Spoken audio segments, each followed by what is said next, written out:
Good morning, everybody. My routine has been all over the place. One day I wake up at 6 a.m. and I am ready to rock and roll. I've got my list, I've got things to do. The next day I wake up at 8 a.m. and then some days I play Animal Crossing until 11 a.m. That's 3 hours of being productive in an imaginary world. Sometimes I think I blink and it's suddenly lunchtime. So here's my productive summer morning routine in the year 2020, the year of uncertainty and constant change. Let's go!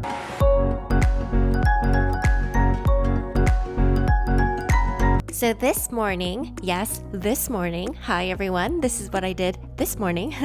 I woke up before my alarm clock. The first thing I always do is drink water, and today I literally spilled half of it and didn't even notice. Okay, so I hopped on my bike first thing in the morning to make sure that I really worked out, and I started my day off with a bang. So I got on my SoulCycle bike and I had a really great refreshing workout, then a refreshing shower. Then I got ready for the day, and this ensures that I don't jump back into bed because I'm wearing outside clothes and I have my makeup on. Some things don't change, so I always make my bed because that makes me feel productive and accomplished. It's like hitting a reset button, so if you haven't made your bed this morning, definitely make it. And if it's nighttime, try getting into your bed when it's made. It feels great.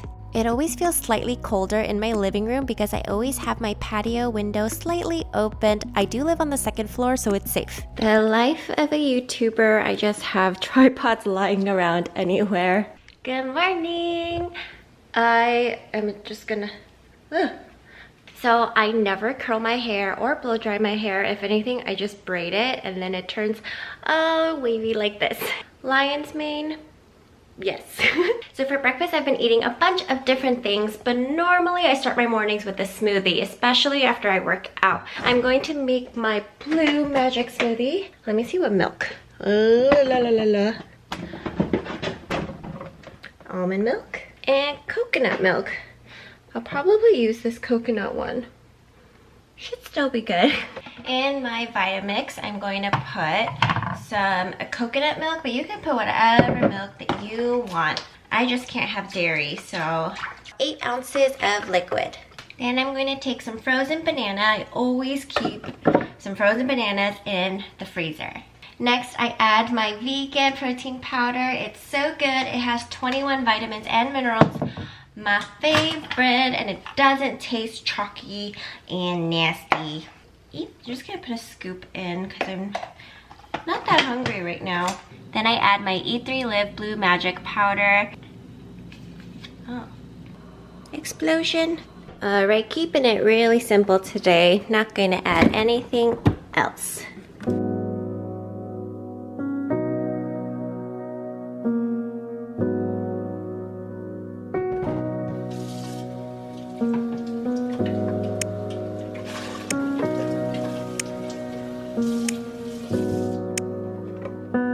If I put everything where I am sitting, I am more prone to doing everything I need to do.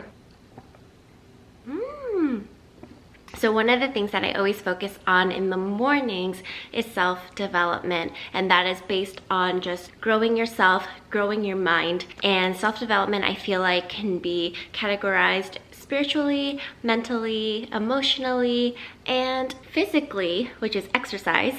I don't know why I do this, but I read a bunch of different books. So I don't just read one entire book, finish it, and then move on to the next. I start a bunch of different books, and I'm in very different places. So I always have post-it notes in all of my books. This is now my 4th time reading it. It's such a good book.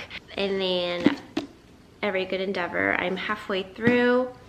And then I'm also reading books for the students that I tutor. So this is Freak the Mighty and the Lemonade War, if you've ever read those books in elementary or middle school. So this is my Bible, my Bible. You want to underline, highlight. Where's my highlighter? Where's my highlighter?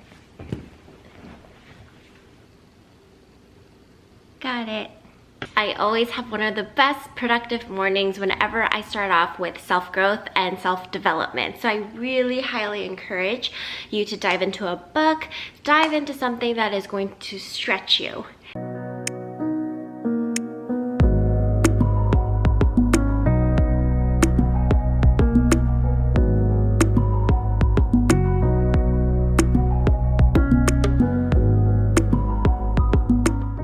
Welcome to a smoothie time with Maya, where I just talk about whatever's on my mind. So I wanted to share with you what I'm currently reading. I already finished my leadership book, and in the Bible, I like to read books in its entirety. And I don't mean this entire book, because there are 66 chapters in the Bible. So the story that I read during quarantine was the story of Joseph. And if you've never heard of Joseph, you've never read this story, you need to read it. It is so good. I actually read the story of Joseph when I was in 8th grade at my public school, and my teacher was not Christian, but he just felt like, you know, this story is written very well. And so we had to write essays on it. We had to dissect it. It was really interesting. He was a great teacher. But yes, that was something I remembered from when I was 14. If you have ever been hurt and you felt like you were backstabbed, betrayed, forgotten, let me do a little story time. So the story of Joseph starts off in Genesis chapter 37, and it goes all the way to 50. So that's a lot of chapters for Moses to dedicate to Joseph, saying, hey, we're gonna dive deep into this guy named Joseph. Joseph was the 11th son of Jacob. So Joseph had 10 older siblings and 1 younger sibling that he didn't know about until later, because Joseph was his dad's favorite, and all of his brothers were jealous of him. And so his brothers are like, we need to get rid of Joseph. What can we do? Let's sell him off into slavery. So this guy named Potiphar buys Joseph as a slave. So Joseph is sold off to an Egyptian man at the age of 17 years old. Imagine you're 17, you know, your future is bright, things are looking up, you are your dad's favorite, and your brothers sell you off into slavery, and they're like, toodaloo, okay? But Potiphar, the Egyptian that bought Joseph, really likes Joseph, but Potiphar's wife also really liked Joseph. And so she's like trying to seduce him, and he's like, no, woman. She's like trying to lure him, and she grabs his coat, and Joseph's like, ah, and he runs away from her, and she takes his coat. And so then with his coat, she screams and says Joseph was trying to seduce her. So of course Potiphar is just angry at Joseph and is like, how could you do this? I'm gonna throw you in jail. So Joseph is now stuck in jail for years. So then there's Pharaoh in Egypt. Pharaoh gets offended by his cupbearer and his baker. So he sends both of them off to jail temporarily. So the cupbearer and the baker, they go to sleep. They both have really bad dreams. They wake up, they're sad. And so Joseph asks, hey, what's wrong? And they're like, we just had really bad dreams. You know, hate that feeling. So then Joseph actually has the gift of interpretation, where he can interpret dreams and tell people what it means and what's going to happen. He's like, hey, I can interpret those dreams for you. He tells them, and they're like, wow, this guy's so great. So then Joseph says, since you work for Pharaoh, when you get out, can you put in a good word for me? You know, just let him know I'm here, what happened to me. And then they're like, yeah, we'll do that for you, for sure. And this is the saddest part. Pharaoh ends up having some bad dreams, and chapter 40, verse 23 says, the chief cupbearer, however, did not remember Joseph. He forgot him for 2 whole years. How could you do that to him? 2 whole years, Joseph is still stuck in jail thinking, man, I'm here. So eventually Pharaoh has even more bad dreams, and the cupbearer suddenly goes, oh, there's this guy named Joseph I met in jail, you know, back when I offended you, but don't remember that, I'm sorry. But Joseph actually interpreted everything correctly. So Joseph ends up putting Joseph second in command, whoop whoop. And then there's a famine. So there's no more food, and Joseph's family actually has to come to Pharaoh to collect some food. Joseph finally sees his brothers face to face at the age of 39.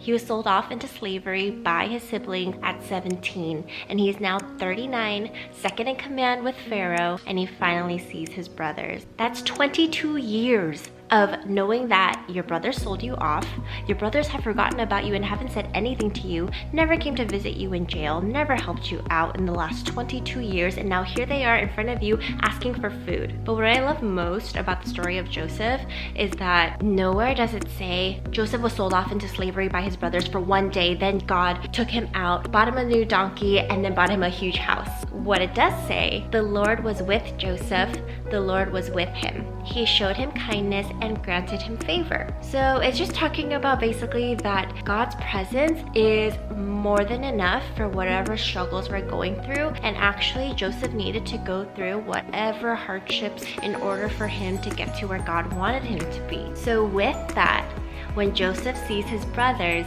he tells them, what you meant for evil, God meant for good. Joseph went through all of that and was still able to praise God and say, I know that although you had bad intentions, God had other plans. On to the next thing I need to do, and that is to clean my kitchen.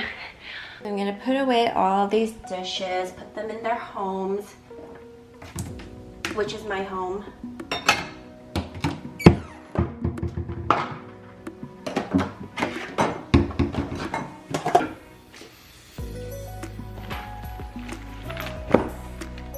And then I play Animal Crossing, of course.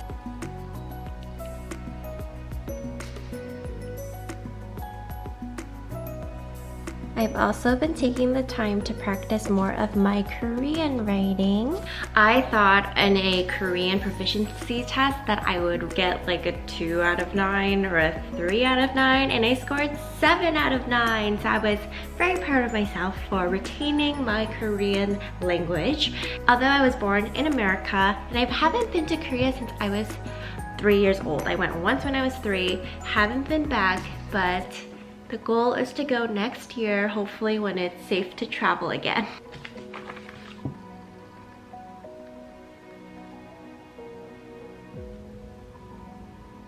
Although I typically make smoothies in the morning, I've also been making really yummy breakfast things. So if you want to see that, let me know in the comments.